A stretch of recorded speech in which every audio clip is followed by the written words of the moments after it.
Okay. Hi, I'm Nivedita, and today in conversation with me is someone who is a designer, a teacher, a principal, but above all, she's an education reformer and a social entrepreneur. She uses the language of design, iteration, prototype, design specs to develop not only the curriculum innovation but also community based social programs. I have with me the founder and principal of Riverside School in Ahmedabad, India, that is known amongst the education fraternity as a visionary pedagogist transforming learning one child at a time. She is Kiran Bir Sethi. Kiran was awarded the Ashoka Fellow in 2008. In 2009, she went and received the Call to Conscience Award by the King Center at Stanford. In 2009 itself, she launched Design for Change. This uses a simple four-step design framework, as I understand. FIDS it is called, Feel, Imagine, Do, Share, and cultivates the I Can mindset in all children. The Design for Change is the world's largest movement of change of and by children, spanning more than 60 countries and around 2 million plus children and 65,000 teachers. So Kiran, welcome to the show, and this is some impact educators can only dream of. Welcome. Thank you, Nivedita. And well, happy Independence Day. Oh yes, thank you, and same to you. Yes, we require independence from many things, and we are quite independent in many things, and I think the next generation will show us what independence is truly means to them. I guess we have a job to do as educators. Yeah, sure.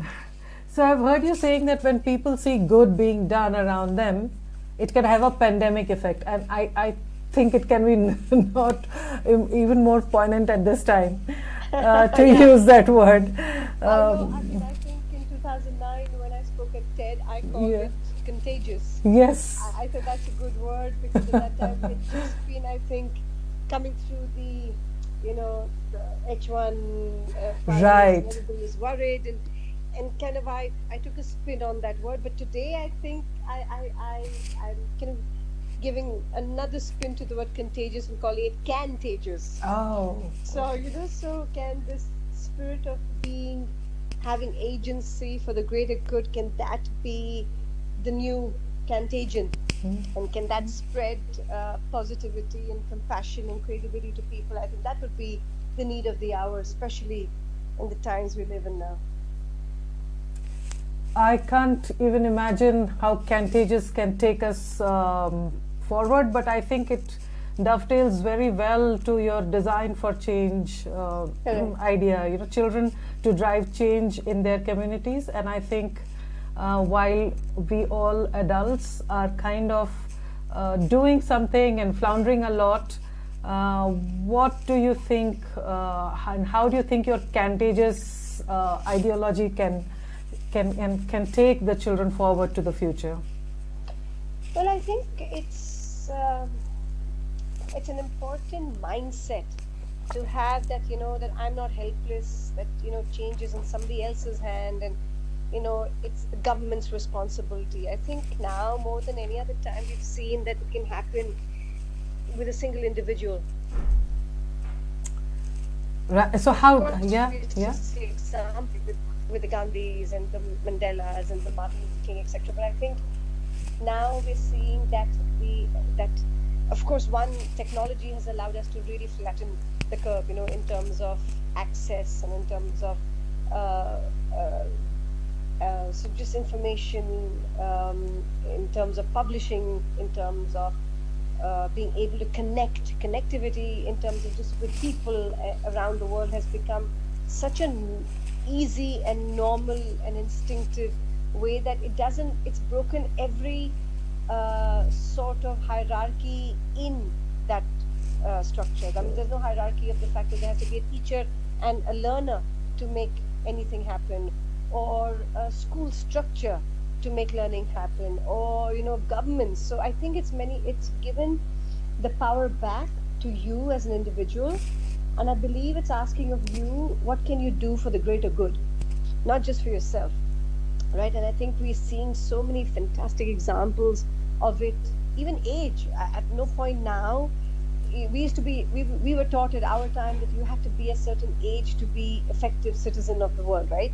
You had to first graduate and then get into college and then get a job, and we were told that after those steps you would then be a citizen of the world.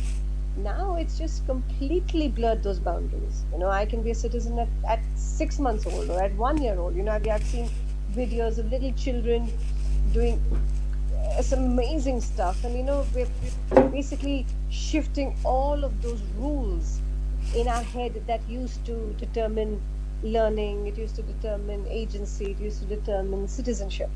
So I believe that that's really the power now, that rests in an individual's hand. And I think with a collective sense of accountability, only good things can happen. I would agree with that, because I'm seeing even in the school, hierarchy, I can see how the younger teachers are coming forward to teach the older teachers. The children are actually, while in the classroom itself, they are telling the teacher, okay, now I think it looks like your network is down, or looks like you can do this, yes. And in the Jamboard you should do like that, and I can put a video like that. Okay, oh, don't worry, you send me your PPT, I will put an audio and I'll edit it for you and send it back. And so actually they are now going on and adding some slides to the content itself. So yeah, it's very democratic. And I think looks like the education is moving out of the space and time kind of boundaries. So it's not confined in the school, for sure, and it's not confined by a particular time that at this chronological age you will do this. So yeah, I can see that happening. Something you started a long time back when we used to wonder, how 50 years ago. So many years ago you said, yes. Advocacy by children and children's citizenship, and I was attending your seminar at that time in Ahmedabad, and I said, wow, this all sounds good, and looks like it is doable also, because she's showing it how to do. But I wonder, what will it take for schools to hand over the baton of agency to the children? So how does it look in your classroom, in your pedagogy, when you actually hand over the agency and advocacy to the children? Well, it starts by the act of listening, the act of letting go, the act of courage. It's all of these that require, and the act of trusting the other, and the other could be anybody in that space, right? So it starts by believing that that's a collaborative space, and everybody can be a learner or everybody can be a teacher at the same time, and in that you co-create the journey together. So I think a lot of it is co-creation as a default sort of pedagogical tool. To say that I'm not coming here to instruct, but I'm coming here to negotiate, to create, to sometimes sort of it's an act that is not clean always. It doesn't come in to just say, okay, everybody be quiet and I'm teaching you and that's how it will be done. It's messy, and often because it's messy, it's uncomfortable for schools to give up that control, because it's so much easier to move forward, at least in the notion in the head, to say, I've taught you, so you must understand. That notion is incorrect. It's an assumption. So I think so this, again, perception that I have no time to slow down and engage in a conversation, again, is misguided in understanding that I will come in, I will teach you in X number, in this much time, and you would have learned. It doesn't work that way. Right, we all know it, but it's just so difficult to give up that notion, because again the perception is, I have no time, I have to finish this curriculum, I have an exam, all of those factors that have nothing to do with learning become the reason of how you engage with time. I believe once you let go of that and you bring genuinely the idea of co-creation, you'll suddenly realize you're moving actually way more faster ahead, but together.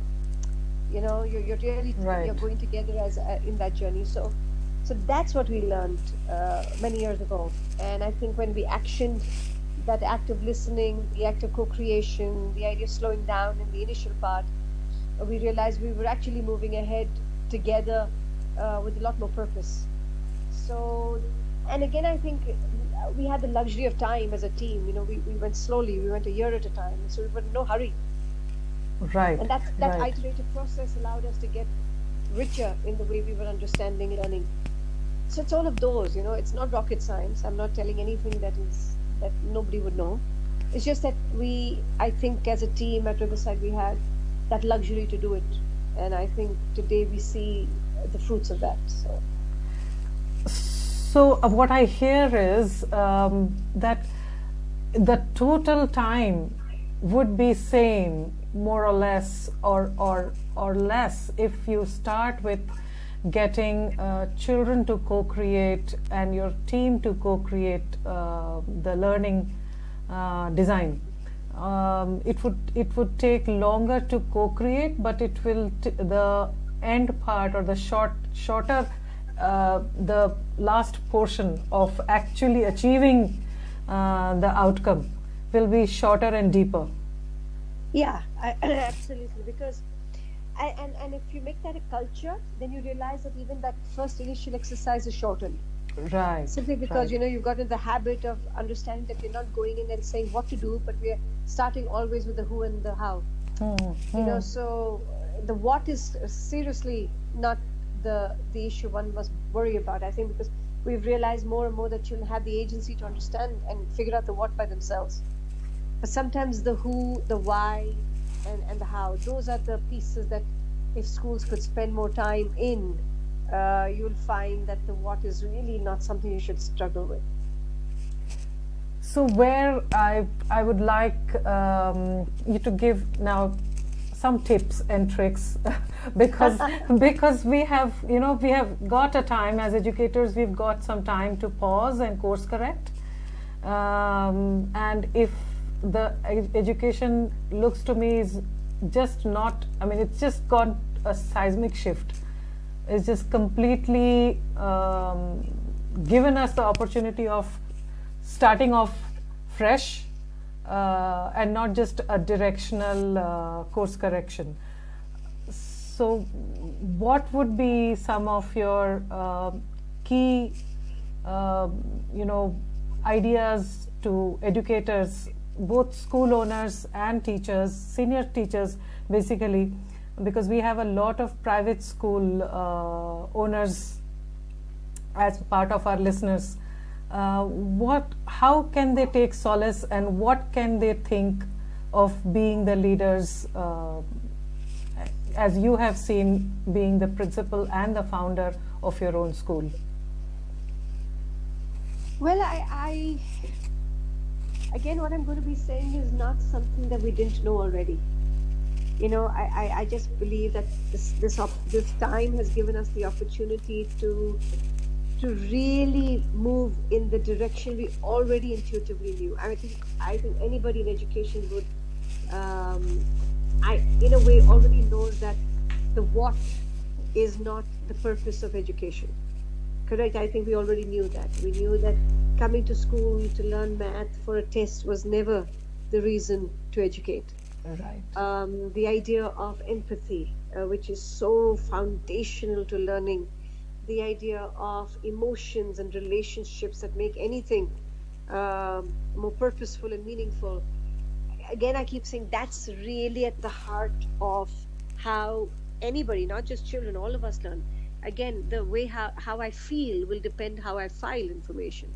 So I think it's going to give an opportunity to reimagine the timetable. Not education, but just the timetable and time.